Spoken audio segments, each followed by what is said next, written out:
ಎಲ್ರಿಗೂ ನಮಸ್ಕಾರ. Target coaching centre Vijayapura YouTube ಚಾನಲ್ಗೆ ಸ್ವಾಗತ. ಇವತ್ತಿನ ವಿಡಿಯೋದಲ್ಲಿ 2024 ನವೆಂಬರ್ ತಿಂಗಳ ಸಂಪೂರ್ಣವಾದಂತಹ ಪ್ರಚಲಿತ ಘಟನೆಗಳ ಬಗ್ಗೆ ಮಾಹಿತಿಯನ್ನು ತಿಳಿದುಕೊಳ್ಳೋಣ. ಮೊದಲನೇ ಪ್ರಶ್ನೆ, ಕೆಳಗಿನವರಲ್ಲಿ ಯಾರು ಇತ್ತೀಚೆಗೆ ರಕ್ಷಣಾ ಕಾರ್ಯದರ್ಶಿಯಾಗಿ ಅಧಿಕಾರವನ್ನು ವಹಿಸಿಕೊಂಡಿದ್ದಾರೆ ಎನ್ನುವ ಪ್ರಶ್ನೆ ಇದೆ. ಸೊ ಆಪ್ಷನ್ಸ್ ನೋಡಿಕೊಳ್ಳೋದಾದರೆ ಮೊದಲನೇದಾಗಿ ಗಿರಿಧರ್ ಅರಮಾನೆ, ಎರಡನೇದಾಗಿ ರಾಜೇಶ್ ಕುಮಾರ್ ಸಿಂಗ್, ಮೂರನೇದಾಗಿ ಸಂಜಯ್ ಕುಮಾರ್ ಹಾಗೂ ನಾಲ್ಕನೇದಾಗಿ ಅರವಿಂದ್ ಮೆಹ್ತಾ ಇದೆ. ಇದಕ್ಕೆ ಸರಿಯಾದ ಉತ್ತರ option B is correct. Rajesh Kumar Singh takes charge new secretary of South Block defence. ಇತ್ತೀಚೆಗೆ ರಾಜೇಶ್ ಕುಮಾರ್ ಸಿಂಗ್ ಇವರು ಭಾರತದ ರಕ್ಷಣಾ ಕಾರ್ಯದರ್ಶಿಯಾಗಿ ಅಧಿಕಾರವನ್ನು ವಹಿಸಿಕೊಂಡಿದ್ದಾರೆ. ಇವರು ಕೇರಳ ಕೆಡೆರ್ನ 1989 ಬ್ಯಾಚ್ನ IAS ಅಧಿಕಾರಿಯಾಗಿದ್ದಾರೆ. ಯಾರು? ರಾಜೇಶ್ ಕುಮಾರ್ ಸಿಂಗ್. ಅದೇ ರೀತಿಯಾಗಿ ಈ ಹಿಂದೆ ಇದ್ದಂತಹ ಕುಮಾರ್ ಸಿಂಗ್ ಅವರ ಸ್ಥಾನಕ್ಕೆ ಇವರು ನೇಮಕಗೊಂಡಿದ್ದಾರೆ. ರಾಜೇಶ್ ಕುಮಾರ್ ಸಿಂಗ್ ಇವರು ಈ ಹಿಂದೆ ಇದ್ದಂಥ ಗಿರಿಧರ್ ಅರಮನೆ ಇವರ ಒಂದು ಸ್ಥಾನಕ್ಕೆ ಇತ್ತೀಚೆಗೆ ರಾಜೇಶ್ ಸಿಂಗ್ ಇವರು ನೇಮಕಗೊಂಡಿದ್ದಾರೆ. ಇನ್ನು ಮುಂದಿನ ಪ್ರಶ್ನೆ, ಯಾವ ರಾಜ್ಯ ಸರ್ಕಾರವು ಇತ್ತೀಚೆಗೆ ರಾಜ್ಯದಲ್ಲಿ ವಿಶೇಷ ಶಿಕ್ಷಣ ವಲಯಗಳನ್ನು ರಚಿಸುವುದಾಗಿ ಘೋಷಿಸಿದೆ ಅನ್ನೋ ಪ್ರಶ್ನೆ ಇದೆ. ವಿಶೇಷ ಶಿಕ್ಷಣ ವಲಯಪ್ಪ ಅಂದರೆ ಇದಕ್ಕೆ SEZ ಎಂದು ಕರೆಯುತ್ತಾರೆ. SEZ. ಈ SEZ ಅಂದರೆ ಇದಕ್ಕೆ ಎರಡು ಅರ್ಥವನ್ನು ನೀಡಲಾಗಿದೆ. ಸ್ಪೆಷಲ್ ಎಕನಾಮಿಕ್ಸ್ ಝೋನ್ಸ್ ಅಂತ ನಾವು ಹಿಂದೆ ಅಧ್ಯಯನ ಮಾಡಿದ್ದೇವೆ. ಆದರೆ ಇತ್ತೀಚೆಗೆ ವಿಶೇಷ ಶಿಕ್ಷಣ ವಲಯ ಅಂತ ಉತ್ತರ ಪ್ರದೇಶ ರಾಜ್ಯದಲ್ಲಿ ಈ ಒಂದು ಯೋಜನೆಯನ್ನು ಘೋಷಿಸಲಾಗಿದೆ. ಉತ್ತರ ಪ್ರದೇಶದ ಮುಖ್ಯಮಂತ್ರಿಯಾದಂಥ ಯೋಗಿ ಆದಿತ್ಯನಾಥ್ ಅವರು ಈ ಒಂದು ಯೋಜನೆಯನ್ನು ಘೋಷಣೆ ಮಾಡಿದ್ದಾರೆ. ಈ SEZ ಲಾಂಗ್ ಫಾರ್ಮ್ ಏನಪ್ಪ ಅಂದರೆ ಸ್ಪೆಷಲ್ ಎಜುಕೇಷನ್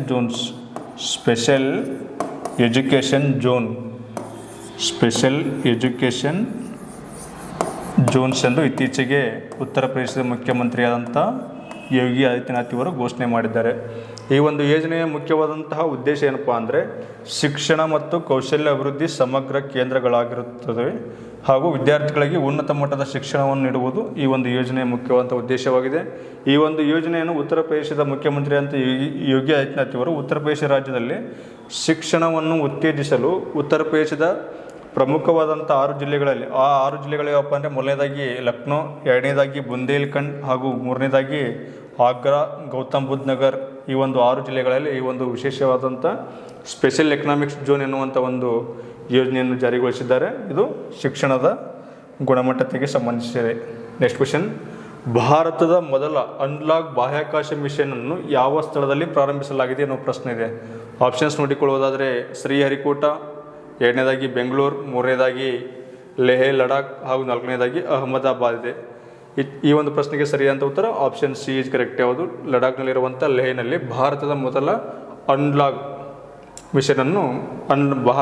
ಅನ್ಲಾಕ್ ಬಾಹ್ಯಾಕಾಶ ಮಿಷನನ್ನು ಪ್ರಾರಂಭಿಸಲಾಗಿದೆ. ISRO launches India's first analog space mission in Leh Ladakh.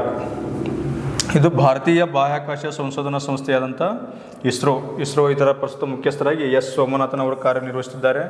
ಭಾರತದ ಮೊದಲ ಅನ್ಲಾಕ್ ಕಾರ್ಯಾಚರಣೆ ಮಿಷನನ್ನು ಇತ್ತೀಚೆಗೆ ಲಡಾಖ್ನ ಲೇಹ್ನಲ್ಲಿ ಪ್ರಾರಂಭಿಸಿದೆ. ಇದು ದೇಶದ ಬಾಹ್ಯಾಕಾಶ ಪರಿಶೋಧನಾ ಪ್ರಯತ್ನಗಳಲ್ಲಿ ಪ್ರವರ್ತಕವಾದಂಥ ಹೆಜ್ಜೆಯಾಗಿದೆ ಎಂದು ವಿವರಿಸಲಾಗಿದೆ. ನೆಕ್ಸ್ಟ್ ಕ್ವೆಶನ್, ಬಿಬೇಕ್ ಡೆಬ್ರಾಯ್ ಇವರು ಇತ್ತೀಚೆಗೆ ನಿಧನರಾಗಿದ್ದಾರೆ. ಇವರು ಯಾವ ಒಂದು ಕ್ಷೇತ್ರಕ್ಕೆ ಸಂಬಂಧಿಸಿದಂಥ ವ್ಯಕ್ತಿಯಾಗಿದ್ದಾರೆ ಅನ್ನೋ ಪ್ರಶ್ನೆ ಇದೆ.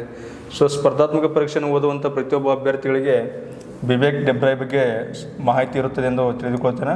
ಸೊ ಇವರು ಅರ್ಥಶಾಸ್ತ್ರಜ್ಞರಾಗಿದ್ದರು. ಬಿಬೇಕ್ ಡೆಬ್ರಾಯ್ ಪ್ರಮುಖ ಅರ್ಥಶಾಸ್ತ್ರಜ್ಞ ಹಾಗೂ ಪ್ರಧಾನಮಂತ್ರಿಯವರ ಆರ್ಥಿಕ ಸಲಹಾ ಮಂಡಳಿಯ ಅಧ್ಯಕ್ಷರು ಸಹ ಆಗಿದ್ದಾರೆ. ಯಾರು? ಬಿಬೇಕ್ ಡೆಬ್ರಾಯ್. ಇವರು ಇತ್ತೀಚೆಗೆ 69ನೇ ವಯಸ್ಸಿನಲ್ಲಿ ನಿಧನರಾಗಿದ್ದಾರೆ. ಇವರ ನಿಧನದ ನಂತರ ಪ್ರಧಾನಿ ನರೇಂದ್ರ ಮೋದಿ ಸೇರಿದಂತೆ ಭಾರತದ ಆರ್ಥಿಕ ತಜ್ಞರು ಹಾಗೂ ಭಾರತದ ಹಿರಿಯ ಪ್ರಮುಖವಂತ ವ್ಯಕ್ತಿಗಳು ಸಂತಾಪವನ್ನು ಸೂಚಿಸಿದ್ದಾರೆ. ನೆಕ್ಸ್ಟ್ ಕ್ವೆಶನ್, ಯಾವ ಬ್ಯಾಂಕನ್ನು ಇತ್ತೀಚೆಗೆ ಭಾರತದ ಅತ್ಯುತ್ತಮ ಬ್ಯಾಂಕ್ ಎಂದು ಘೋಷಿಸಲಾಗಿದೆ ಅನ್ನೋ ಪ್ರಶ್ನೆ ಇದೆ. ಆಪ್ಷನ್ಸ್ ಮೊದಲನೇದಾಗಿ ಸ್ಟೇಟ್ ಬ್ಯಾಂಕ್ ಆಫ್ ಇಂಡಿಯಾ, ಎರಡನೇದಾಗಿ ಪಂಜಾಬ್ ನ್ಯಾಷನಲ್ ಬ್ಯಾಂಕ್, ಮೂರನೇದಾಗಿ HDFC ಬ್ಯಾಂಕ್ ಹಾಗೂ ನಾಲ್ಕನೇದಾಗಿ ಬಂಧನ್ ಬ್ಯಾಂಕ್ ಇದೆ. ಈ ಒಂದು ಪ್ರಶ್ನೆಗೆ ಸರಿಯಾದ ಉತ್ತರ option A is correct. State bank of India ಇತ್ತೀಚೆಗೆ ಭಾರತದ ಅತ್ಯುತ್ತಮ ಬ್ಯಾಂಕ್ ಎಂದು ಘೋಷಿಸಲಾಗಿದೆ. ಈ ಒಂದು ಅತ್ಯುತ್ತಮ ಬ್ಯಾಂಕ್ ಎಂದು ಘೋಷಿಸಿದಂತಹ ಸಂಸ್ಥೆ ಯಾವುದಪ್ಪ ಅಂದರೆ ಅಮೆರಿಕದ ಗ್ಲೋಬಲ್ ಫೈನಾನ್ಸ್ ನಿಯತಕಾಲಿಕವು ಸ್ಟೇಟ್ ಬ್ಯಾಂಕ್ ಆಫ್ ಇಂಡಿಯಾವನ್ನು ಭಾರತದ 2024 ಅತ್ಯುತ್ತಮ ಬ್ಯಾಂಕ್ ಎಂದು ಘೋಷಿಸಿದೆ. ಗ್ಲೋಬಲ್ ಫೈನಾನ್ಸ್ನ 31ನೇ ವಾರ್ಷಿಕ ಬೆಸ್ಟ್ ಬ್ಯಾಂಕ್ ಪ್ರಶಸ್ತಿಯ ಸಮಾರಂಭದಲ್ಲಿ SBI ಅನ್ನು 2024 ಭಾರತದ ಅತ್ಯುತ್ತಮ ಬ್ಯಾಂಕ್ ಎಂದು ಗುರುತಿಸಲಾಗಿದೆ. SBIನ ಪ್ರಸ್ತುತ ಅಧ್ಯಕ್ಷರಾದಂಥ CS ಶೆಟ್ಟಿ ಇವರು ಇತ್ತೀಚೆಗೆ ಈ ಒಂದು ಪ್ರಶಸ್ತಿಯನ್ನು ಸ್ವೀಕರಿಸಿದ್ದಾರೆ. ನೆಕ್ಸ್ಟ್ ಕ್ವೆಶನ್, ಬರ್ಧಾ ವನ್ಯಜೀವಿ ಅಭಯಾರಣ್ಯ ಇತ್ತೀಚೆಗೆ ಸುದ್ದಿಯಲ್ಲಿತ್ತು. ಬರ್ಧಾ ವನ್ಯಜೀವಿ ಅಭಯಾರಣ್ಯವನ್ನು ಯಾವ ರಾಜ್ಯದಲ್ಲಿ ಉದ್ಘಾಟಿಸಲಾಗಿದೆ ಎನ್ನುವ ಪ್ರಶ್ನೆ ಇದೆ. ಆಪ್ಷನ್ಸ್ ನೋಡಿಕೊಳ್ಳೋದಾದ್ರೆ ಮೊದಲನೇದಾಗಿ ಅಸ್ಸಾಂ, ಎರಡನೇದಾಗಿ ಗುಜರಾತ್, ಮೂರನೇದಾಗಿ ಹಿಮಾಚಲ ಪ್ರದೇಶ್ ಹಾಗೂ ನಾಲ್ಕನೇದಾಗಿ ಹರಿಯಾಣ ಇದೆ. ಈ ಒಂದು ಪ್ರಶ್ನೆಗೆ ಸರಿಯಾದ ಉತ್ತರ ಆಪ್ಷನ್ ಬಿ ಕರೆಕ್ಟ್. ಬರ್ಧಾ ವನ್ಯಜೀವಿ ಅಭಯಾರಣ್ಯ ಇದು ಗುಜರಾತ್ ರಾಜ್ಯದಲ್ಲಿ ಕಂಡು ಬರ್ತದೆ. ಬರ್ಧಾ ವೈಲ್ಡ್ ಲೈಫ್ ಸ್ಯಾಂಚುರಿ ಇದು ಗುಜರಾತ್ ರಾಜ್ಯದಲ್ಲಿ ಕಂಡು ಬರ್ತಿದೆ. ಗುಜರಾತ್ನಲ್ಲಿರುವಂಥ ವನ್ಯಜೀವಿ ಪ್ರವಾಸೋದ್ಯಮವನ್ನು ಉತ್ತೇಜಿಸುವ ಉದ್ದೇಶದಿಂದ ಬರ್ಧಾ ವನ್ಯಜೀವಿ ಅಭಯಾರಣ್ಯ ಮತ್ತು ಬರ್ಧಾ ಜಂಗಲ್ ಸಫಾರಿಯ ಮೊದಲ ಹಂತವನ್ನು ಅಕ್ಟೋಬರ್ 29ರಂದು ದೇವಭೂಮಿ ದ್ವಾರಕಾದ ಕಪೂರ್ಡಿ ಚೆಕ್ ಪೋಸ್ಟ್ನಲ್ಲಿ ಉದ್ಘಾಟಿಸಲಾಗಿದೆ. ನೆಕ್ಸ್ಟ್, ದ್ವಾರಕಾದಲ್ಲಿ ಉದ್ಘಾಟನೆಗೊಂಡಂಥ ಬರ್ಧಾ ವನ್ಯಜೀವಿ ಅಭಯಾರಣ್ಯವು ಏಷ್ಯಾಟಿಕ್ ಸಿಂಹಗಳ 2ನೇ ಆವಾಸ ಸ್ಥಾನವಾಗಿದೆ. ಪರೀಕ್ಷೆಯಲ್ಲಿ ಪ್ರಶ್ನೆಯನ್ನು ಕೇಳಬಹುದು. ಏಷ್ಯಾಟಿಕ್ ಸಿಂಹಗಳ 2ನೇ ಆವಾಸ ಸ್ಥಾನ ಯಾವುದಪ್ಪ ಅಂದರೆ ಬರ್ಧಾ ವನ್ಯಜೀವಿ ಅಭಯಾರಣ್ಯ. ಇದು ಗುಜರಾತ್ ರಾಜ್ಯದಲ್ಲಿ ಕಂಡುಬರುತ್ತದೆ. ನೆಕ್ಸ್ಟ್ ಕ್ವೆಶನ್, ಭಾರತದ ಮೊದಲ ಖಾಸಗಿ ಮಿಲಿಟರಿ ವಿಮಾನ ಕಾರ್ಖಾನೆಯನ್ನು ಯಾವ ರಾಜ್ಯದಲ್ಲಿ ಉದ್ಘಾಟಿಸಲಾಗಿದೆ ಅನ್ನೋ ಪ್ರಶ್ನೆ ಇದೆ. ನೋಡಿ, ಪ್ರಶ್ನೆ ಯಾವ ಥರ ಇದೆ, ಭಾರತದ ಮೊದಲ ಖಾಸಗಿ ಮಿಲಿಟರಿ ವಿಮಾನ ಕಾರ್ಖಾನೆ ಇದನ್ನು ಯಾವ ರಾಜ್ಯದಲ್ಲಿ ಉದ್ಘಾಟಿಸಲಾಗಿದೆ ಅನ್ನೋ ಪ್ರಶ್ನೆ ಇದೆ. ಇದಕ್ಕೆ ಸರಿಯಾದ ಉತ್ತರ ಆಪ್ಷನ್ ಡಿ ಕರೆಕ್ಟ್. ಗುಜರಾತ್ ರಾಜ್ಯದಲ್ಲಿ ಇತ್ತೀಚೆಗೆ ನರೇಂದ್ರ ಮೋದಿ ಅವರು ಭಾರತದ ಮೊದಲ ಖಾಸಗಿ ಮಿಲಿಟರಿ ವಿಮಾನ ಕಾರ್ಖಾನೆಯನ್ನು ಉದ್ಘಾಟಿಸಿದರು. PM Modi to inaugurate India's first private military aircraft plant in Gujarat. ಇದು ಭಾರತದಲ್ಲಿ ಮಿಲಿಟರಿ ವಿಮಾನಗಳಿಗೆ ಮೊದಲ ಖಾಸಗಿ ವಲಯದ ಅಂತಿಮ ಜೋಡಣೆಯ ಮಾರ್ಗವಾಗಿದೆ. ಇಲ್ಲಿ C295 ಎನ್ನುವಂಥ ವಿಮಾನಗಳನ್ನು ತಯಾರಿಸಲಾಗುವುದು ಇಲ್ಲಿ ಗುಜರಾತ್ನಲ್ಲಿರುವಂಥ ಭಾರತದ ಮೊದಲ ಖಾಸಗಿ ವಿಮಾನ ಕಾರ್ಖಾನೆಯಲ್ಲಿ. ನೆಕ್ಸ್ಟ್ ಕ್ವೆಶನ್, ಯುನೈಟೆಡ್ ಸ್ಟೇಟ್ಸ್ ಅಥವಾ ಅಮೆರಿಕದ 47ನೇ ಅಧ್ಯಕ್ಷರಾಗಿ ಯಾರು ಆಯ್ಕೆಯಾಗಿದ್ದಾರೆ ಅನ್ನೋ ಪ್ರಶ್ನೆ ಇದೆ. ಸೊ ಇದಕ್ಕೆ ಸರಿಯಾದ ಉತ್ತರ ಡೊನಾಲ್ಡ್ ಟ್ರಂಪ್ ಇವರು ಇತ್ತೀಚೆಗೆ ಅಮೆರಿಕದ 47ನೇ ಅಧ್ಯಕ್ಷರಾಗಿ ಆಯ್ಕೆಯಾಗಿದ್ದಾರೆ.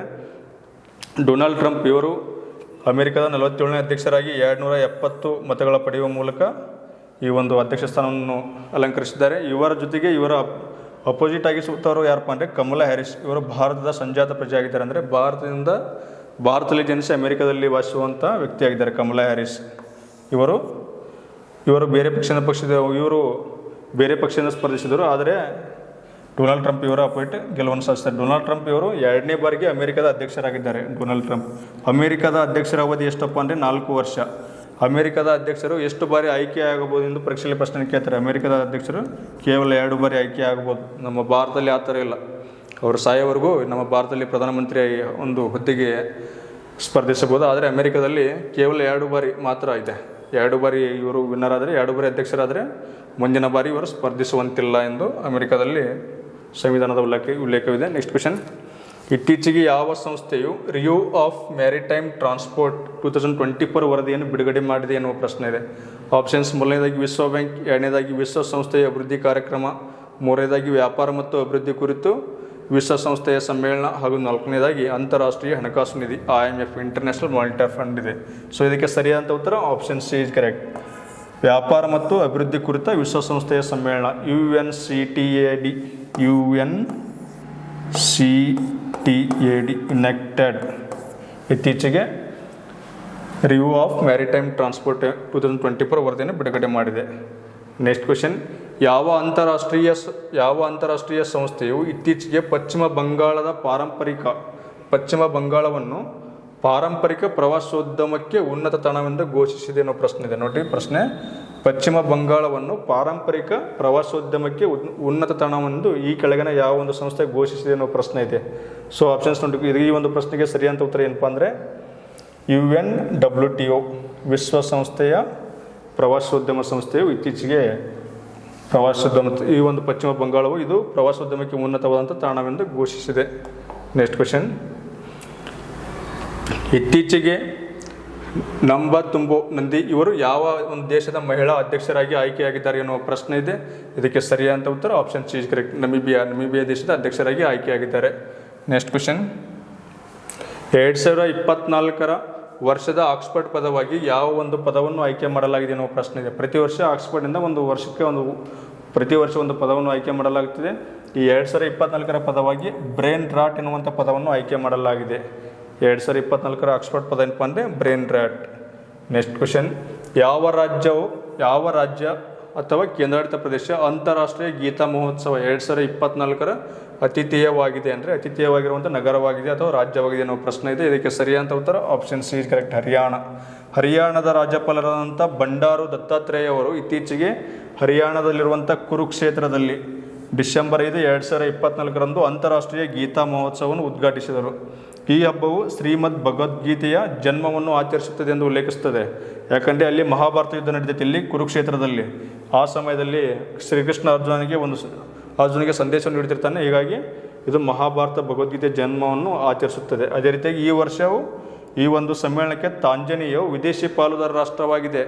ಎಲ್ಲಿ ಹರಿಯಾಣದ ಕುರುಕ್ಷೇತ್ರದಲ್ಲಿ ನಡೆದಂಥ ಗೀತಾ ಮಹೋತ್ಸವಕ್ಕೆ ವಿದೇಶಿ ಪಾಲುದಾರ ರಾಷ್ಟ್ರವಾಗಿ ಆಯ್ಕೆಯಾದಂಥ ರಾಷ್ಟ್ರ ತಾಂಜಾನಿಯಾ. ಅದೇ ರೀತಿಯಾಗಿ ರಾಜ್ಯ ಪಾಲುದಾರ ಅಂದರೆ ನಮ್ಮ ಭಾರತದಲ್ಲಿ ಸಹ ಒಂದು ರಾಜ್ಯವನ್ನು ಪಾಲುದಾರ ರಾಜ್ಯ ಅಂತ ಆಯ್ಕೆ ಮಾಡಲಾಗುತ್ತದೆ. ರಾಜ್ಯ ಪಾಲುದಾರ ಯಾವುದಪ್ಪ ಅಂದರೆ ಒಡಿಸ್ಸಾ ರಾಜ್ಯ. ನೆಕ್ಸ್ಟ್ ಕ್ವೆಶನ್, ಓಮನ್ನ ಮಸ್ಕತ್ನಲ್ಲಿ ನಡೆದಂಥ ಪುರುಷರ ಹಾಕಿ ಜೂನಿಯರ್ ಏಷ್ಯಾ ಕಪ್ 2024 ಪ್ರಶಸ್ತಿಯನ್ನು ಈ ಕೆಳಗಿನ ಯಾವ ದೇಶವು ಗೆದ್ದಿದೆ ಅನ್ನೋ ಪ್ರಶ್ನೆ ಇದೆ. ಇದಕ್ಕೆ ಸರಿಯಾದ ಉತ್ತರ ಆಪ್ಷನ್ ಎ ಕರೆಕ್ಟ್, ಭಾರತ ದೇಶವು ಪಾಕಿಸ್ತಾನವನ್ನು ಸೋಲಿಸುವ ಮೂಲಕ ಓಮನ್ನ ಮಸ್ಕತ್ನಲ್ಲಿ ನಡೆದಂತಹ ಹಾಕಿ ಜೂನಿಯರ್ ಏಷ್ಯಾ ಕಪ್ 2024 ಪ್ರಶಸ್ತಿಯನ್ನು ಪಡೆದುಕೊಂಡಿದೆ. ನೆಕ್ಸ್ಟ್ ಕ್ವೆಶನ್, ಸುದ್ದಿಯಲ್ಲಿ ಕಂಡು ಬಂದಂಥ ಬಾಂಧವಗಡ ಹುಲಿ ಸಂರಕ್ಷಿತ ಪ್ರದೇಶ ಯಾವ ರಾಜ್ಯದಲ್ಲಿದೆ ಅನ್ನೋ ಪ್ರಶ್ನೆ ಇದೆ. ಇದಕ್ಕೆ ಸರಿಯಾದ ಉತ್ತರ ಆಪ್ಷನ್ ಎ ಕರೆಕ್ಟ್, ಮಧ್ಯಪ್ರದೇಶ ರಾಜ್ಯದಲ್ಲಿ ಬಾಂಧವಗಡ ಎನ್ನುವಂಥ ಹುಲಿ ಸಂರಕ್ಷಣಾ ಪ್ರದೇಶವು ಕಂಡುಬರುತ್ತದೆ. ಸುದ್ದಿಯಲ್ಲಿ ಕಂಡುಬಂದಂಥ ಆಮೆ ವನ್ಯಜೀವಿ ಅಭಯಾರಣ್ಯವು ಉತ್ತರ ಪ್ರದೇಶದ ಯಾವ ಜಿಲ್ಲೆಯಲ್ಲಿದೆ ಅನ್ನೋ ಪ್ರಶ್ನೆ ಇದೆ. ಆಮೆ ವನ್ಯಜೀವಿ ಅಭಯಾರಣ್ಯ ಇದು ಉತ್ತರ ಪ್ರದೇಶದ ವಾರಣಾಸಿಯಲ್ಲಿ ಕಂಡುಬರುತ್ತಿದೆ. ಈ ವಾರಣಾಸಿಯಿಂದ ಇತ್ತೀಚೆಗೆ ನಮ್ಮ ಭಾರತ ಪ್ರಧಾನಮಂತ್ರಿ ನರೇಂದ್ರ ಮೋದಿ ಇವರು ಲೋಕಸಭಾ ಕ್ಷೇತ್ರದಲ್ಲಿ ಸ್ಪರ್ಧಿಸಿದಂಥ ಕ್ಷೇತ್ರ ಯಾವುದು? ಉತ್ತರ ಪ್ರದೇಶದ Varanasi. Next question, Vietnam Bharat ದ್ವಿಪಕ್ಷೀಯ ಸೇನಾ ವ್ಯಾಯಾಮದಂಥ ವಿನ್ಬಾಕ್ಸ್ ಪರೀಕ್ಷೆಯಲ್ಲಿ ಪ್ರಶ್ನೆಯನ್ನು ಕೇಳ್ತಾರೆ. ವಿನ್ಬಾಕ್ಸ್ ಸಮರಾಭ್ಯಾಸ ಯಾವ ಎರಡು ರಾಷ್ಟ್ರಗಳ ಮಧ್ಯೆ ನಡೆಯುತ್ತದೆ ಎಂದು. ಇದು ವಿಯೆಟ್ನಾಂ ಮತ್ತು ಭಾರತದ ಮಧ್ಯೆ ನಡೆಸಲಾಗುತ್ತಿದೆ. ಇದನ್ನು ಇತ್ತೀಚೆಗೆ ಈ ಕೆಳಗಿನ ಯಾವ ಒಂದು ಸ್ಥಳದಲ್ಲಿ ನಡೆಸಲಾಗಿದೆ ಅನ್ನೋ ಪ್ರಶ್ನೆ ಇದೆ. ಇದಕ್ಕೆ ಸರಿಯಾದ ಉತ್ತರ ಆಪ್ಷನ್ ಎ ಕರೆಕ್ಟ್, ಹರಿಯಾಣದ ಅಂಬಾಲಾ ಎನ್ನುವಂಥ ಪ್ರದೇಶದಲ್ಲಿ ವಿಯೆಟ್ನಾಂ 2024 ಸಮರಾಭ್ಯಾಸವನ್ನು ನಡೆಸಲಾಗಿದೆ. ದ್ವಿಪಕ್ಷೀಯ ಸೇನಾ ವ್ಯಾಯಾಮವಾಗಿದೆ ಇದು. ನೆಕ್ಸ್ಟ್ ಕ್ವೆಶನ್, ಸುದ್ದಿಯಲ್ಲಿ ಕಂಡು ಬಂದಂಥ ಗೋವಿಂದ ಸಾಗರ ಸರೋವರವು ಯಾವ ರಾಜ್ಯದಲ್ಲಿ ಎನ್ನುವ ಪ್ರಶ್ನೆ ಇದೆ. ಈ ಒಂದು ಪ್ರಶ್ನೆಗೆ ಸರಿಯಾದ ಉತ್ತರ option C correct, Himachal Pradesh ರಾಜ್ಯದಲ್ಲಿ ಗೋವಿಂದ ಸಾಗರ ಎನ್ನುವಂಥ ಸರೋವರವು ಕಂಡುಬರುತ್ತದೆ.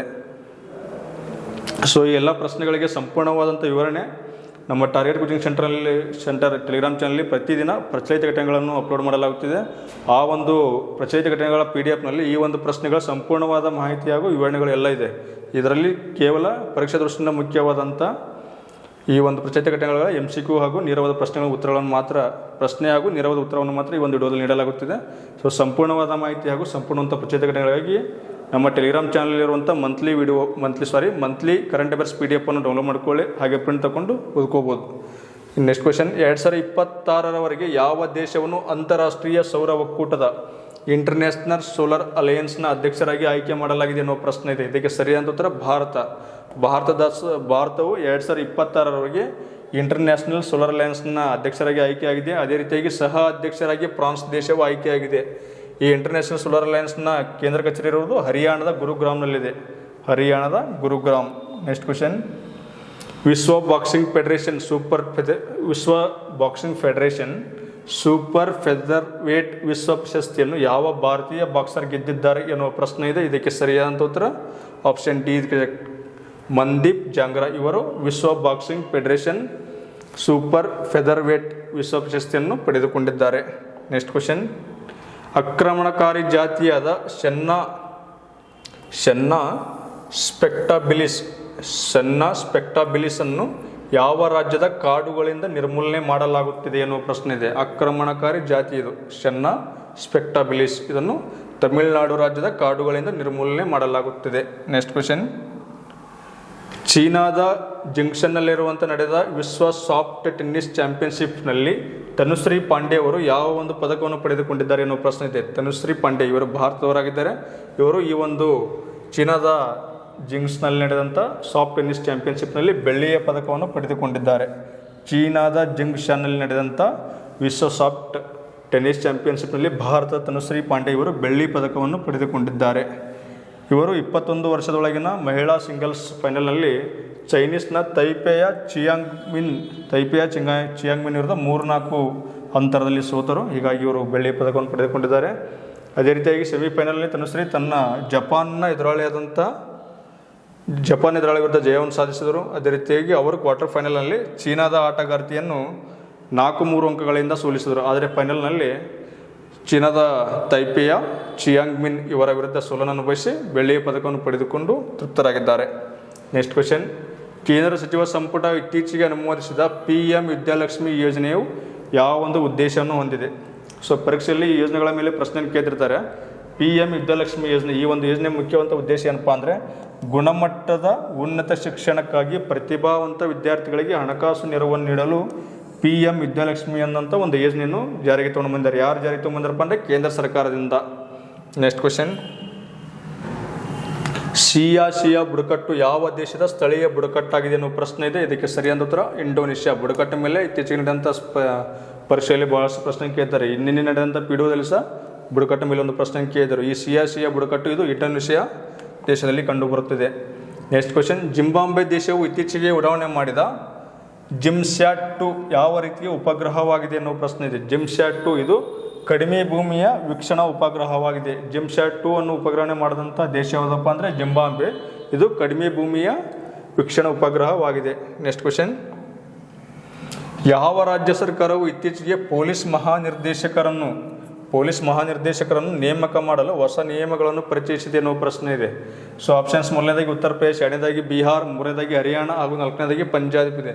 ಈ ಒಂದು ಪ್ರಶ್ನೆಗೆ ಸರಿಯಾದ ಉತ್ತರ option age correct. Uttar Pradesh ರಾಜ್ಯ ಸರ್ಕಾರವು ಇತ್ತೀಚೆಗೆ ಪೊಲೀಸ್ ಮಹಾನಿರ್ದೇಶಕರನ್ನು ನೇಮಿಸಲು ಹೊಸ ಒಂದು ನಿಯಮಗಳನ್ನು ಪರಿಚಯಿಸಿದೆ. ಸೊ ಇದರ ಬಗ್ಗೆ ಹೆಚ್ಚಿನ ಮಾಹಿತಿಗಾಗಿ ನಮ್ಮ ಟೆಲಿಗ್ರಾಮ್ ಚಾನಲ್ಗೆ ಜಾಯ್ನ್ ಆಗಿ PDF ಕರೆಂಟ್ ಅಫೇರ್ಸ್ PDF ಸಂಪೂರ್ಣವಾದ ಮಾಹಿತಿಯನ್ನು ನೀಡಲಾಗಿದೆ, ಯಾವ ರೀತಿಯ ಅಂತ ಒಂದು ಯೋಜನೆ ನಿರ್ಮಿಸಿದ್ದಾರೆ ಅಂತ. ಸೊ ನೆಕ್ಸ್ಟ್, ಸುದ್ದಿಯಲ್ಲಿ ಕಂಡುಬಂದಂಥ ಸ್ಕಾರ್ಬರೋ ಸೋಲ್ ಯಾವ ಸಮುದ್ರದಲ್ಲಿದೆ ಅನ್ನೋ ಪ್ರಶ್ನೆ ಇದೆ. ಇದು ದಕ್ಷಿಣ ಚೀನಾ ಸಮುದ್ರದಲ್ಲಿ ಕಂಡು ಬರ್ತದೆ, ಸ್ಕಾರ್ಬರೋ ಸೋಲ್. ನೆಕ್ಸ್ಟ್ ಕ್ವೆಶನ್, ಸುದ್ದಿಯಲ್ಲಿ ಕಂಡುಬಂದಂಥ ಹೋರ್ಕಸರ್ ಜೌಗು ಪ್ರದೇಶವು ಯಾವ ರಾಜ್ಯ ಅಥವಾ ಕೇಂದ್ರಾಡಳಿತ ಪ್ರದೇಶದಲ್ಲಿದೆ ಅನ್ನೋ ಪ್ರಶ್ನೆ ಇದೆ. ಹೋರ್ಕಸರ್ ಪರೀಕ್ಷೆಯಲ್ಲಿ ಪ್ರಶ್ನೆ ಕೇಳ್ತಾರೆ. ಈ ತರಹದ ಹೊಸ ವರ್ಡ್ಗಳೇ ಪರೀಕ್ಷೆಯಲ್ಲಿ ಪ್ರಶ್ನೆ ಬರ್ತವೆ. ಇದು ಜಮ್ಮು ಮತ್ತು ಕಾಶ್ಮೀರ ಕೇಂದ್ರಾಡಳಿತ ಪ್ರದೇಶದಲ್ಲಿ ಕಂಡು ಬರುತ್ತದೆ. ನೆಕ್ಸ್ಟ್ ಕ್ವೆಶನ್, ಯಾವ ದಿನವನ್ನು ವಿಶ್ವ ಮಧುಮೇಹ ದಿನವೆಂದು ಆಚರಿಸಲಾಗುತ್ತದೆ ಎನ್ನುವ ಪ್ರಶ್ನೆ ಇದೆ. ಡಯಾಬಿಟಿಸ್ ಡೇ, ಇದನ್ನು ಪ್ರತಿ ವರ್ಷ ನವೆಂಬರ್ 14ರಂದು ಆಚರಿಸಲಾಗುತ್ತದೆ. ವರ್ಲ್ಡ್ ಡಯಾಬಿಟಿಸ್ ಡೇ ಪ್ರತಿ ವರ್ಷ ನವೆಂಬರ್ 14ರಂದು ಆಚರಿಸಲಾಗುತ್ತದೆ.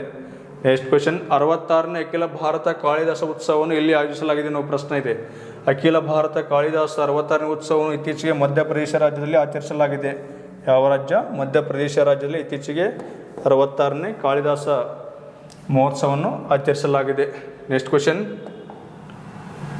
ಜೀರಿ ಮೇಳವನ್ನು ವಾರ್ಷಿಕವಾಗಿ ಯಾವ ರಾಜ್ಯದಲ್ಲಿ ನಡೆಸಲಾಗುತ್ತದೆ ಅನ್ನೋ ಪ್ರಶ್ನೆ ಇದೆ. ಜೀರಿ ಮೇಳ, ಇದನ್ನು ಪ್ರತಿ ವರ್ಷ ಜಮ್ಮು ಮತ್ತು ಕಾಶ್ಮೀರ ಕೇಂದ್ರಾಡಳಿತ ಪ್ರದೇಶದಲ್ಲಿ ನಡೆಸಲಾಗುತ್ತದೆ.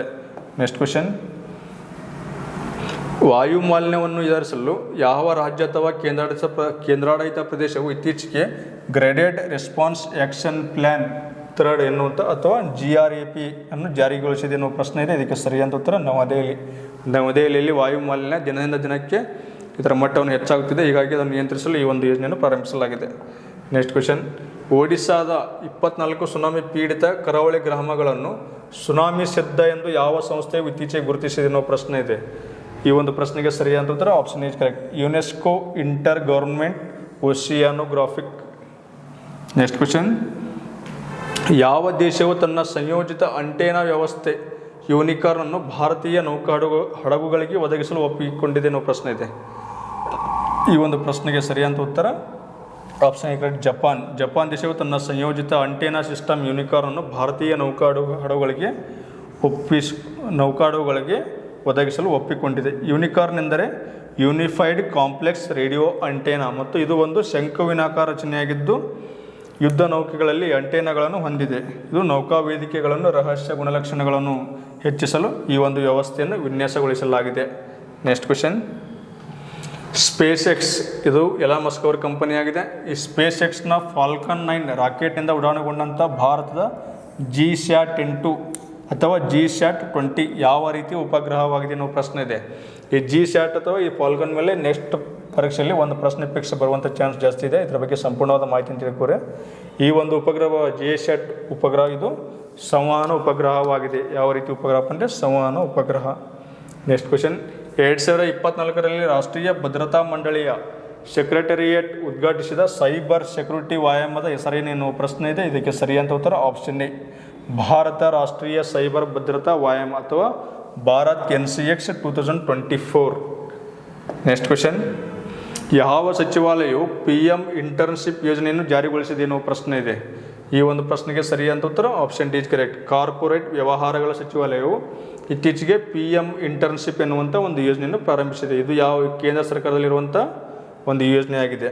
ನೆಕ್ಸ್ಟ್ ಕ್ವಶನ್, 16 ವರ್ಷಕ್ಕಿಂತ ಕಡಿಮೆ ವಯಸ್ಸಿನ ಮಕ್ಕಳಿಗೆ ಸಾಮಾಜಿಕ ಮಾಧ್ಯಮ ಪ್ರವೇಶವನ್ನು ನಿಷೇಧಿಸುವ ಗುರಿಯನ್ನು ಹೊಂದಿರುವಂಥ ಮಸೂದೆಯನ್ನು ಯಾವ ದೇಶವು ಪರಿಚಯಿಸಿದೆ ಎನ್ನುವ ಪ್ರಶ್ನೆ ಇದೆ. 16 ವರ್ಷಕ್ಕಿಂತ ಕಡಿಮೆ ವಯಸ್ಸಿನ ಮಕ್ಕಳು ಸಾಮಾಜಿಕ ಜಾಲತಾಣವನ್ನು ಬಳಸುವುದನ್ನು ನಿಷೇಧಿಸಿ ಇತ್ತೀಚೆಗೆ ಆಸ್ಟ್ರೇಲಿಯಾ ದೇಶವು ಒಂದು ಮಸೂದೆಯನ್ನು ಪಾಸು ಮಾಡಿದೆ. ಹೀಗಾಗಿ ಇದರ ಮೇಲೆ ಪ್ರಶ್ನೆಯನ್ನು ಆಯ್ದುಕೊಳ್ಳಲಾಗಿದೆ. ನೆಕ್ಸ್ಟ್ ಕ್ವಶನ್, ಲಿಂಗ ಆಧಾರಿತ ಹಿಂಸೆಯನ್ನು ತೊಡೆದುಹಾಕಲು ಭಾರತದಲ್ಲಿ ಪ್ರಾರಂಭಿಸಲಾದ ಅಭಿಯಾನದ ಹೆಸರೇನು ಎನ್ನುವ ಪ್ರಶ್ನೆ ಇದೆ. ಲಿಂಗ ಆಧಾರಿತ ಹಿಂಸೆಯನ್ನು ತೊಡೆದುಹಾಕಲು ಭಾರತದಲ್ಲಿ ಅಬ್ ಕೋಹಿ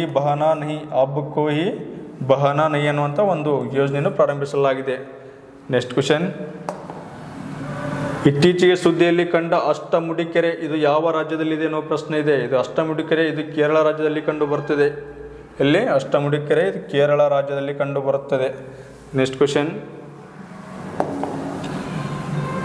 ಹೋಜಗಿರಿ ಜಾನಪದ ನೃತ್ಯವು ಈ ಕೆಳಗಿನ ಯಾವ ಒಂದು ಬುಡಕಟ್ಟಿಗೆ ಸಂಬಂಧಿಸಿದೆ ಅನ್ನೋ ಪ್ರಶ್ನೆ ಇದೆ. ಹೋಜಗಿರಿ ಎನ್ನುವಂಥ ಈ ಒಂದು ಜಾನಪದ ನೃತ್ಯವು ಇದು ರಿಯಾಂಗ್ ಎನ್ನುವಂಥ ಒಂದು ಬುಡಕಟ್ಟಿಗೆ ಸಂಬಂಧಿಸಿದೆ. ಈ ರಿಯಾಂಗ್ ಬುಡಕಟ್ಟಿನ ಬಗ್ಗೆ ಹೆಚ್ಚಿನ ಮಾಹಿತಿಯನ್ನು ತಿಳಿದುಕೊಳ್ಳುವುದಾದರೆ ಇದು ಬ್ರೋ ಎಂದು ಕರೆಯಲ್ಪಡುವ ರಿಯಾಂಗ್ ಸಮುದಾಯವು ಹೋಜಗಿರಿ ದಿನದಂದು ತ್ರಿಪುರದಲ್ಲಿ ಈ ಬುಡಕಟ್ಟು ಕಂಡುಬರೋದು ಮೇನಾಗಿ ತ್ರಿಪುರದಲ್ಲಿ. ಎಲ್ಲಿ? ತ್ರಿಪುರದಲ್ಲಿ ಇವರು ತಮ್ಮ ಸಾಂಪ್ರದಾಯಿಕ ನೃತ್ಯವನ್ನು ಆಚರಿಸಲು ರಜಾ ದಿನವನ್ನು ಇತ್ತೀಚೆಗೆ ಕೋರಿದರು. ರಿಯಾಂಗಗಳು ಇವರು ತ್ರಿಪುರದಲ್ಲಿ 2ನೇ ಅತಿ ದೊಡ್ಡ ಬುಡಕಟ್ಟು ಸಮುದಾಯವಾಗಿದ್ದಾರೆ. ತ್ರಿಪುರದಲ್ಲಿರುವಂಥ ಅತಿ ದೊಡ್ಡ ಬುಡಕಟ್ಟು ಸಮುದಾಯದಲ್ಲಿ ರಿಯಾಂಗ ಬುಡಕಟ್ಟು ಇವರು 2ನೇ ಅತಿ ದೊಡ್ಡ ಬುಡಕಟ್ಟು ಸಮುದಾಯವಾಗಿದೆ. ಅದೇ ರೀತಿಯಾಗಿ ತ್ರಿಪುರ ರಾಜ್ಯದ ನಿರ್ದಿಷ್ಟವಾಗಿ ದುರ್ಬಲ ಬುಡಕಟ್ಟಿಗೆ ಸೇರಿದಂಥ ಏಕೈಕ ಒಂದು ಬುಡಕಟ್ಟು ಸಮುದಾಯವಾಗಿದೆ. ಇವರು ತ್ರಿಪುರ, ಮಿಜೋರಾಂ ಮತ್ತು ಅಸ್ಸಾಂ ರಾಜ್ಯದಲ್ಲಿ ಕಂಡುಬರುತ್ತಾರೆ. ಸುಮಾರು 1,88,080 ಜನಸಂಖ್ಯೆಯನ್ನು ಹೊಂದಿರುವ ಇವರು ರಿಯಾಂಗ್ಗಳು ತಮ್ಮ ಮೂಲವನ್ನು ಮಯನ್ಮಾರ್ನ ಶಾನ್ ರಾಜ್ಯಕ್ಕೆ ಗುರುತಿಸುತ್ತಾರೆ. ಇವರ ಮೂಲ ಮಯನ್ಮಾರ್ ದೇಶದ ಶಾನ್ ರಾಜ್ಯ ಎಂದು ಹೇಳ್ತಾರೆ. ಆದರೆ ಇವರು ವಿವಿಧ ಒಂದು ಅಲೆಗಳಲ್ಲಿ ತ್ರಿಪುರ ರಾಜ್ಯಕ್ಕೆ ವಲಸೆ ಬಂದಿದ್ದಾರೆ. ರಿಯಾಂಗ್ ಬುಡಕಟ್ಟಿನ ಮೂಲವಾದಂಥ ದೇಶ ಮಯನ್ಮಾರ್. ಇವರು ತ್ರಿಪುರ ರಾಜ್ಯದಲ್ಲಿ ಅತಿ ಹೆಚ್ಚಾಗಿ ಕಂಡುಬರ್ತಾರೆ. ನೆಕ್ಸ್ಟ್ ಕ್ವಶನ್, ಯಾವ ಸಂಸ್ಥೆಯು ಇತ್ತೀಚೆಗೆ ಒಂಟಿ ಹೆಣ್ಣು ಮಕ್ಕಳು ಅಥವಾ ಒಂದು ಹೆಣ್ಣು ಮಕ್ಕಳನ್ನು ಹೊಂದಿರುವಂಥ ಮೆರಿಟ್ ಸ್ಕಾಲರ್ಶಿಪ್ ಯೋಜನೆಯನ್ನು ಪರಿಚಯಿಸಿದೆ ಅನ್ನೋ ಪ್ರಶ್ನೆ ಇದೆ. ಇದಕ್ಕೆ ಸರಿಯಾದ ಉತ್ತರ CBSE central board of secondary education ಇತ್ತೀಚೆಗೆ CBSE ಒಂಟಿ ಹೆಣ್ಣು ಮಗುವಿಗೆ ಮೆರಿಟ್ ಸ್ಕಾಲರ್ಶಿಪ್ ಯೋಜನೆಯನ್ನು ಪರಿಚಯಿಸಿದೆ. ಅಂದರೆ ಕೇವಲ ಒಬ್ಬರು ಹೆಣ್ಣು ಮಕ್ಕಳನ್ನು ಹೊಂದಿರುವಂಥ ಒಂದು ತಂದೆ ತಾಯಿಗೆ ಕೇವಲ ಒಬ್ಬರೇ ಹೆಣ್ಮಕ್ಳು ಇರಬೇಕು. ಅವರು ಗಂಡು ಮಕ್ಕಳು ಇರಬಾರ್ದು ಅಥವಾ ಅಕ್ಕ ತಂಗಿಯರು ಯಾರು ಇರಬಾರ್ದು. ಅಂಥವರಿಗೆ ಈ ಒಂದು ಯೋಜನೆಯನ್ನು ಪರಿಚಯಿಸಿದೆ. ಯಾವುದು? CBSE. ಯಾವ ಥರ ಯೋಜನೆಯಪ್ಪ ಅಂದರೆ ಈ ಯೋಜನೆಯನ್ನು ಪೋಷಕರ ಏಕೈಕ ಮಕ್ಕಳಾಗಿರುವ 10ನೇ ತರಗತಿಯಲ್ಲಿ 60%ಗಿಂತ ಹೆಚ್ಚಿಗೆ ಅಂಕವನ್ನು ಪಡೆದುಕೊಂಡಿರುವಂಥ ವಿದ್ಯಾರ್ಥಿನಿಯರಿಗೆ ಫಸ್ಟ್ ಇಯರ್ ಮತ್ತು ಸೆಕೆಂಡ್ ಇಯರ್ ತರಗತಿಯಲ್ಲಿ ಶಿಕ್ಷಣವನ್ನು ಮುಂದುವರಿಸಲು ಪ್ರತಿಭಾವಂತ ವಿದ್ಯಾರ್ಥಿಗಳನ್ನು ಬೆಂಬಲಿಸಿ ಆರ್ಥಿಕ ಹಣದ ಸಹಾಯವನ್ನು ಒದಗಿಸುತ್ತದೆ. ಇದು ಹೆಣ್ಣು ಮಕ್ಕಳ ಶಿಕ್ಷಣವನ್ನು ಉತ್ತೇಜಿಸಲು ಪೋಷಕರ ಪ್ರಯತ್ನಗಳನ್ನು ಪ್ರೋತ್ಸಾಹಿಸುತ್ತದೆ. ಅಂದರೆ ಒಬ್ಬಳೇ ಹೆಣ್ಣುಮಗಳದ ಶಾಲೆಯನ್ನು ಕೆಲಸದ ಬೇಡ ಬಿಡುವಂಥ ಕೆಲವೊಂದು ಜನ ಯೋಚನೆ ಮಾಡಿರ್ತಾರೆ. ಆ ಒಂದು ತಂದೆ ತಾಯಿಗಳಿಗೆ ಮಕ್ಕಳಿಗೆ ಶಿಕ್ಷಣಕ್ಕೆ ಅನುಕೂಲವಾಗಲು ಅವರಿಗೆ ಸ್ಕಾಲರ್ಶಿಪ್ ನೀಡುವಂಥ ಒಂದು ಯೋಜನೆಯನ್ನು central board of secondary education ಇತ್ತೀಚೆಗೆ ಜಾರಿಗೆ ತಗೊಂಡು ಬಂದಿದೆ. ನೆಕ್ಸ್ಟ್ ಕ್ವಶನ್, ಯಾವ ಕೇಂದ್ರ ಸಚಿವಾಲಯವು ನೈ ಚೇತನ್ 3.0 ಪಹಲ್ ಬದಲಾವ್ ಕಿ ಎನ್ನುವಂಥ ಉಪಕ್ರಮವನ್ನು ಪ್ರಾರಂಭಿಸಿದೆ ಎನ್ನುವ ಪ್ರಶ್ನೆ ಇದೆ. ಇದಕ್ಕೆ ಸರಿಯಾದ ಒಂದು ಉತ್ತರ ಆಪ್ಷನ್ ಸಿ ಕರೆಕ್ಟ್, ಗ್ರಾಮೀಣಾಭಿವೃದ್ಧಿ ಸಚಿವಾಲಯ. Next question, Gelephu mindfulness city GMC ಯಾವ ದೇಶದ ಸಹಕಾರಿ ಯೋಜನೆಯಾಗಿದೆ ಅನ್ನೋ ಪ್ರಶ್ನೆ ಇದೆ. ಗೆಲೆಪು ಮೈಂಡ್ಫುಲ್ನೆಸ್ ಸಿಟಿ ಇದು ಭೂತಾನ್ ದೇಶ ಸಹಕಾರಿ ಯೋಜನೆಯಾಗಿದೆ. ಇದರ ಬಗ್ಗೆ ಸಂಪೂರ್ಣ ಮಾಹಿತಿ ನಮ್ಮ target coaching centre monthly current ಅಫೇರ್ಸ್ನಲ್ಲಿದೆ, ಮಂತ್ಲಿ PDF-ನಲ್ಲಿ. ನೆಕ್ಸ್ಟ್ ಕ್ವಶನ್, ಗಲಭೆಯಿಂದಾಗಿ ಸುದ್ದಿಯಲ್ಲಿ ಕಂಡುಬರುವಂಥ ಸಂಬಾಲ್ ನಗರವು ಯಾವ ರಾಜ್ಯದಲ್ಲಿದೆ ಅನ್ನೋ ಪ್ರಶ್ನೆ ಇದೆ. ಸಂಬಾಲ್ ಎನ್ನುವಂಥ ನಗರ ಇದು ಉತ್ತರ ಪ್ರದೇಶ ರಾಜ್ಯದಲ್ಲಿ ಕಂಡುಬರುತ್ತದೆ. ನೆಕ್ಸ್ಟ್ ಕ್ವಶನ್, ಗಿರ್ನಾರ್ ವನ್ಯಜೀವಿ ಅಭಯಾರಣ್ಯವು ಈ ಕೆಳಗಿನ ಯಾವ ರಾಜ್ಯದಲ್ಲಿದೆ ಅನ್ನೋ ಪ್ರಶ್ನೆ ಇದೆ. ಗಿರ್ನಾರ್ ಇದು ಗುಜರಾತ್ ರಾಜ್ಯದಲ್ಲಿ ಕಂಡುಬರುತ್ತದೆ. ನೆಕ್ಸ್ಟ್ ಕ್ವಶನ್, ಜಾಗತಿಕ ನಾವೀನ್ಯತೆ ಜಿಲ್ಲೆಗಳು. ಇದರ ಬಗ್ಗೆ ಸಹ ಪರೀಕ್ಷೆಯಲ್ಲಿ ಪ್ರಶ್ನೆ ಕೇಳಬಹುದು. ಜಾಗತಿಕ ನಾವೀನ್ಯತೆ ಜಿಲ್ಲೆಗಳಂತ ನಮ್ಮ ಕರ್ನಾಟಕದಲ್ಲಿ ಈ ಒಂದು 3 ಜಿಲ್ಲೆಗಳನ್ನು ಇತ್ತೀಚೆಗೆ ಸಿದ್ದರಾಮಯ್ಯನವರು ಘೋಷಣೆ ಮಾಡಿದ್ದಾರೆ. ಆ 3 ಜಿಲ್ಲೆಗಳು ಯಾವಪ್ಪ ಅಂದರೆ ಬೆಂಗಳೂರು, ಮೈಸೂರು ಮತ್ತು ಬೆಳಗಾವಿ ಜಿಲ್ಲೆಗಳು. 3 ಜಿಲ್ಲೆಗಳನ್ನು ಗ್ಲೋಬಲ್ ಇನ್ನೋವೇಷನ್ ಡಿಸ್ಟ್ರಿಕ್ಟ್ ಅಥವಾ ಜಾಗತಿಕ ನಾವೀನ್ಯತೆ ಜಿಲ್ಲೆಗಳೆಂದು ಘೋಷಣೆ ಮಾಡಿದ್ದಾರೆ. ಯಾರು?